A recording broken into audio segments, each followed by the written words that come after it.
Salut à tous, j'espère que vous allez très bien. Cet été, comme tous les autres, c'est le mercato et on voit notamment pas mal de joueurs qui vont céder aux sirènes de championnats exotiques pour une fin de carrière ou pour aller se relancer et aller chercher notamment un très gros salaire. C'est d'autant plus vrai cet été avec l'arrivée de l'Arabie Saoudite sur le marché des transferts européens et sa politique très agressive sur les salaires.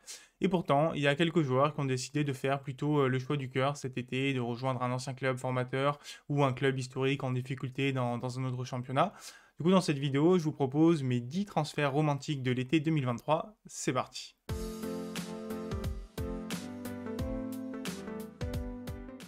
Et je vous propose de commencer en Espagne avec la signature d'un joueur qui est toute récente mais qui est de loin ma préférée et qui justifie que je porte le maillot d'Arsenal aujourd'hui. C'est Santi Cazorla au Real Oviedo, bien sûr. À 38 ans et plus de 20 ans après avoir quitté son club formateur, Santi Cazorla revient donc sur ses terres en Liga DOS en plus. Et ça permet d'autant plus de boucler la boucle qu'il n'avait jamais pu jouer avec le Real Oviedo puisque à la fin de sa formation, il est directement recruté par le Villarreal en 2003 chez qui il va rester 8 ans avec un prêt au milieu.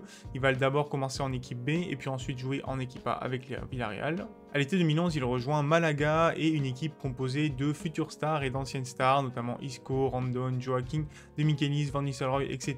et qui vont réaliser une saison exceptionnelle en Espagne, terminée à la 4e place, synonyme de Ligue des Champions. Et Cazorla, il pourra pas vraiment en profiter parce que, encore mieux, il est recruté par un top club anglais, Arsenal, bien sûr, chez qui il va rester 6 ans. Ce fabuleux ambidextre va nous gratifier de buts magnifiques pendant son passage à Arsenal, qui sera un petit peu terni sur la fin, avec une blessure au tendon d'Achille en 2016 qui va empirer au point qu'il va nécessiter, je crois, jusqu'à 8 opérations et une greffe de peau pour pouvoir à nouveau rejouer au football. Ça se passera en Espagne avec un contrat signé pour Villarreal pour 1 an, mais ensuite il passera 3 ans au Qatar et c'est finalement cet été qu'il décide de revenir sur ses terres au Real Oviedo. Et en plus il signe dans des conditions très particulières puisqu'il accepte de jouer avec le salaire minimum de la Liga DOS et de céder tous ses droits à l'image avec une condition que 10% de la vente de ses maillots soit reversé directement dans la formation du club. Bref, une dernière pige magnifique pour Santi. On enchaîne avec un Argentin, un ancien du PSG, c'est bien sûr Angel Di Maria qui revient aux sources au Portugal, au club qu'il a fait connaître, le Benfica Lisbonne. Benfica, c'est pas son premier club bien sûr, il est formé à Rosario Central en Argentine et il signe donc au Portugal en 2007 et après 125 matchs en 3 ans pour le Benfica, il signe finalement au Grand Real Madrid avec qui il va notamment gagner la Ligue des Champions 2014.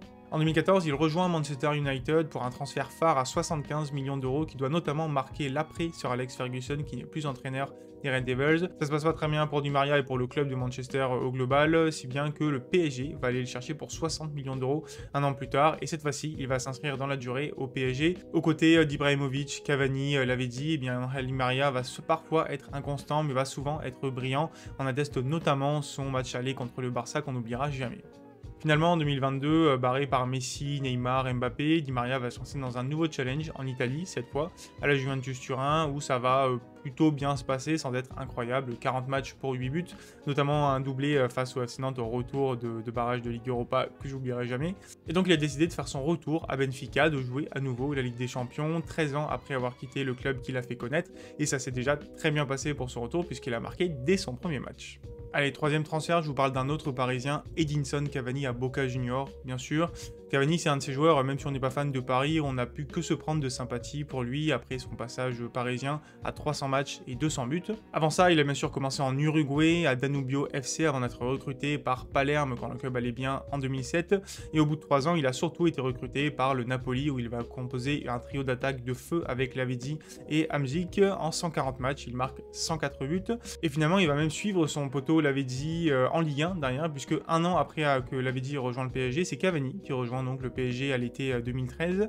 Il va parfois connaître des moments difficiles à Paris, dans l'ombre d'Ibrahimovic puis de Neymar Mbappé, mais Cavani va réussir à conquérir le cœur des Parisiens par son abnégation et aussi son engagement pour le club et in fine ses résultats, puisqu'il marque quand même 200 buts dans son passage parisien. Finalement, il va quitter Paris pour 2 passages en demi-teinte à Manchester United puis à Valence la saison passée.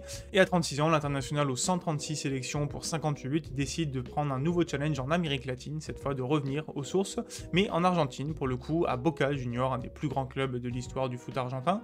Et pour le coup, ça se passe déjà très bien, il a marqué son premier but dans une bombonera en feu, je vous laisse apprécier. Cavani solo por atrás, mete el centro, Ceballos, Cavani para atrás, Allez, tant qu'on est sur l'Amérique latine, je vais encore vous parler d'un joueur parisien. Je vous promets que c'est pas une vidéo sur les anciens joueurs parisiens. mais je dois vous parler de Lucas Moura qui revient dans son club formateur 10 ans après à Sao Paulo. Il a commencé à Sao Paulo en 2010 et il a joué 128 matchs pour 33 buts, au point de convaincre le PSG de lâcher 40 millions à l'été 2013. Il jouera 5 ans à Paris puis 5 ans à Tottenham pour des bilans quasiment similaires, 229 matchs pour 46 buts à Paris et 221 matchs pour 39 buts à Tottenham. Globalement, on retiendra de Lucas Moura que c'était un joueur au potentiel énorme mais qui a souvent été inconstant, mais on n'oubliera pas certains de ses passages, notamment ce rush fabuleux contre l'OM avec le PSG qui n'est pas ponctué d'un but, et surtout ce triplé avec Tottenham face à l'Ajax en demi-finale retour de Ligue des Champions, triplé complètement lunaire qui envoie Tottenham pour sa première finale de Ligue des Champions de son histoire.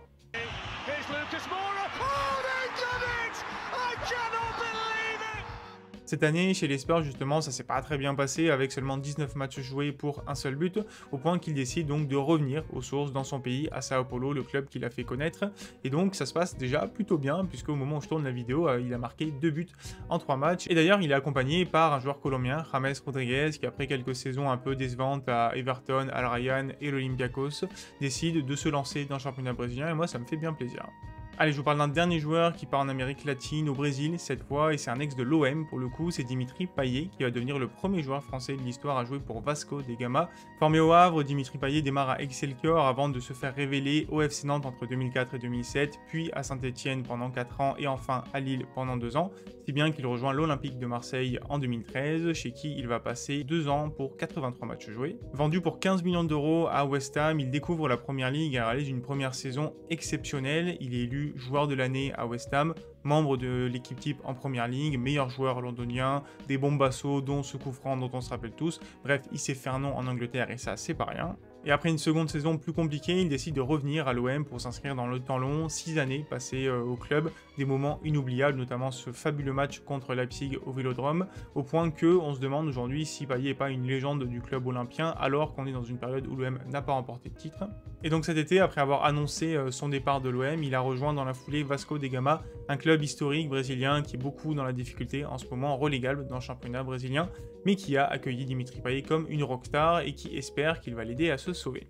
J'enchaîne avec un second joueur de l'OM, c'est bien sûr la love story de cet été en Ligue 1, Iliman Ndiaye, qui donc rejoint l'Olympique de Marseille, son club de cœur à 23 ans, après une superbe saison à Sheffield United, avec qui il a marqué pas mal de buts en Championship. On se rappelle de cette vidéo de présentation de l'OM qui retrace son parcours si atypique, lui qui est passé du coup entre 2011 et 2012 par le centre de formation de l'OM, qui est fan de l'OM tout simplement, mais qui a dû retourner au Sénégal pour continuer sa formation quelques années, et qui est même allé jusqu'en Angleterre et la 5e division avec Boreham Wood pour terminer sa formation, et c'est finalement Sheffield United qui va lui laisser sa chance en 2019, et donc 4 ans plus tard il arrive à rejoindre son club de cœur, et si ça s'est pas très bien passé pour son premier match avec une blessure, depuis il a déjà pu montrer l'étendue de son talent.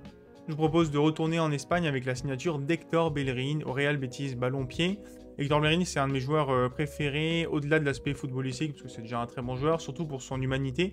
C'est un mec qui est très engagé dans l'écologie, notamment, qui a financé pas mal de plantations d'arbres, qui est un actionnaire de Forest Green Rovers, le club le plus écolo du monde. J'ai fait une vidéo là-dessus, d'ailleurs, je vous la mets en description si ça vous tente. Il est également végétarien, et ses dernières vacances qui ont un peu fait le buzz cet été, c'était dans un minivan aménagé au Portugal en mode camping. Bref, c'est un mec comme vous et moi, finalement, et ça fait plutôt plaisir. Et côté foot, pour le coup, il est pas comme vous et moi, il est d'abord passé par le centre de formation d'Arsenal, où il a joué 9 ans, ensuite de 2013 à 2022, plus de 240 matchs quand même. C'est à partir de 2019 que ça s'est un peu compliqué avec la rupture du ligament croisé de son genou.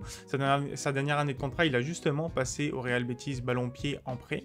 Et puis ensuite, la saison dernière, il a réussi à rejoindre le FC Barcelone. C'était un club pour qui il voulait absolument jouer, chez qui il a commencé sa formation. Ça s'est pas très bien passé, il a même été prêté au Sporting Portugal juste après, pendant le début d'année 2023. Et donc finalement, après mûre réflexion, il a décidé de signer en Andalousie, dans un club où il se sentait bien, le Real Betis Ballon-Pied.